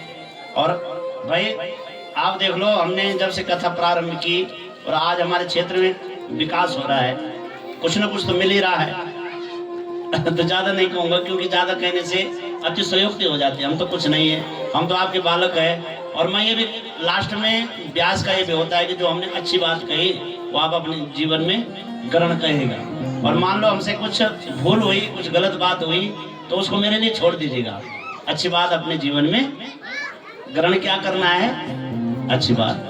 कभी कभी आ जाता है शब्दों का, ये है शब्दों में अगर अब 4 घंटे की कथा बोल रहा है आदमी, अगर कुछ अपने लिए, भाई गुस्सा भी आप एक बार आए दो, जो अपना आदमी होता है उसी को हम सुधारना चाहते हैं ना। हमने कहा कि 2 लड़के बाजार में लड़ रहे होंगे, उसमें एक आपका बच्चा होगा, एक दूसरे का बच्चा होगा, हाँ? तो आप किसको डांटेंगे? दूसरे के बच्चे को डांटेंगे, अपने बच्चे को डांटेंगे? अपने बच्चे को डांटेंगे। तो जहाँ अपना तो होता है वहाँ थोड़ा भाव भी ज्यादा बनता है, और जहाँ भाव ज्यादा बनता है वहाँ शब्द भी ज्यादा निकल जाते हैं। तो बोले जगदम्बा मैया की, माता हे रानी कल्याणी अम्बे दर्शन दे।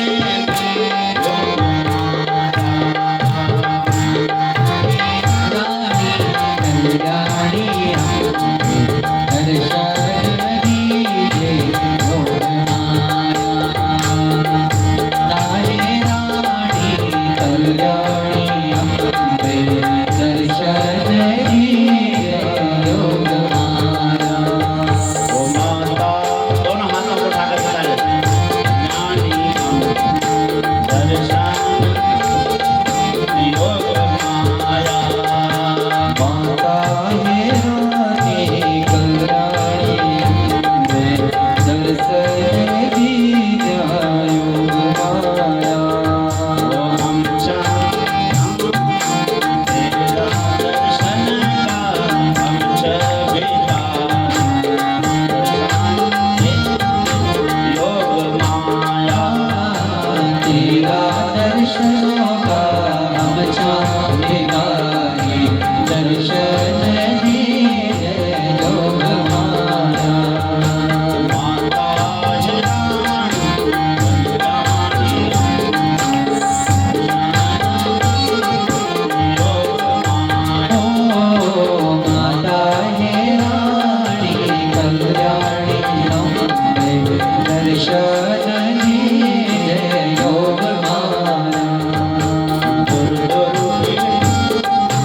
भगत छाया दर्शन दीजे योग माया गुरु दोनों के भगत छाया दर्शन दीजे योग माया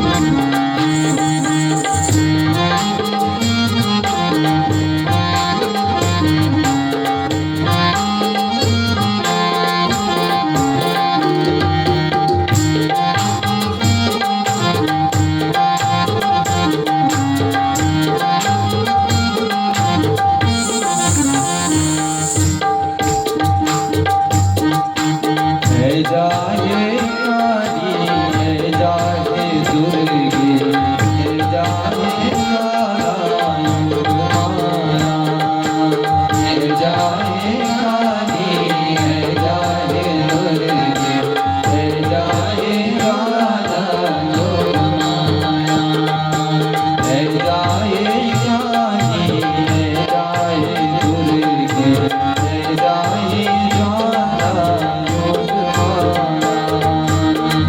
जाहे काली है जाहे दुर्गे है जाहे ज्वाला योग माया ये माता ये रानी कल्याणी दर्शन दीजे योग माया माता ये रानी कल्याणी दर्शन दीजे योग माया योग माया योग माया योग माया योग माया योग माया योग माया योग माया ये माता ये रानी कल्याणी दर्शन दीजे योग माया माता हे रानी कल्याणी अम्बे दर्शन दीजे योग माया ओ योग माया योग माया योग माया योग माया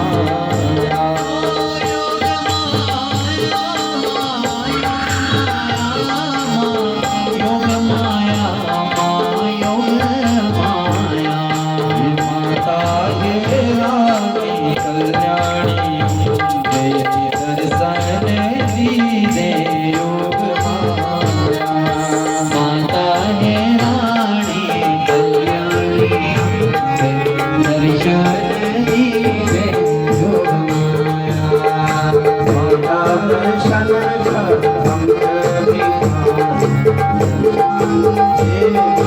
योग माया तेरा दर्शन साधनों का अच्छा भिखारी दर्शन दीजिए योग माया दूर दूर बेटीना भक्त चराना दर्शन दीजिए योग माया दूर दूर बेटीना भक्त चराना दर्शन दीजिए योग माया द्वार तेरा लगी दर्शन दीजिए योग माया द्वार तेरा भीड़ लगी दर्शन दीजिए योग माया माता है कल्याणी दर्शन दीजिए योग सभी के जीवन में आनंद मंगल और सुख दीजिए माता है रानी कल्याणी दर्शन दीजिए योग माया बोले जगदम्बा मैया की देवी भागवत महापुराण की सत्य सनातन धर्म की ओम नमः पार्वती पतये। आप लोग थोड़ा भजन चलाते रहेगा, मैं नीचे जा रहा हूँ। थोड़ा भगवती का भाव आ गया था मन में। उसकी माँ की कृपा रहे, इस क्षेत्र में जो है आनंद रहे, मंगल रहे, इसी भाव के साथ साथ पूर्णावती के लिए नागराज, एक नागराज भगवान को मैं शुरू कर देता हूँ।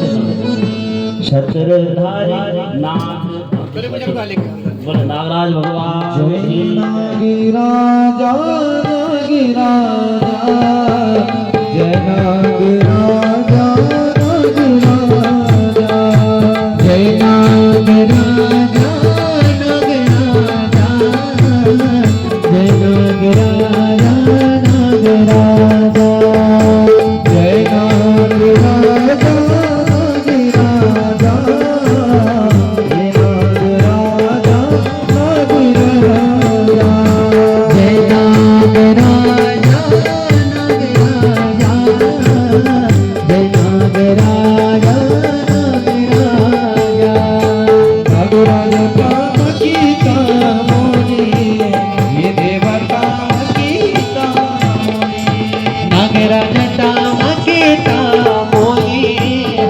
देवता गीता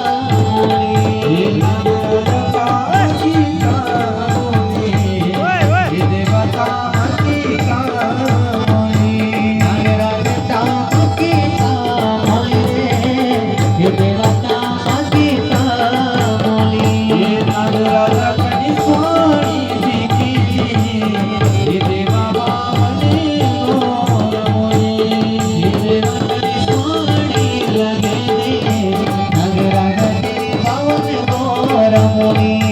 नागराजा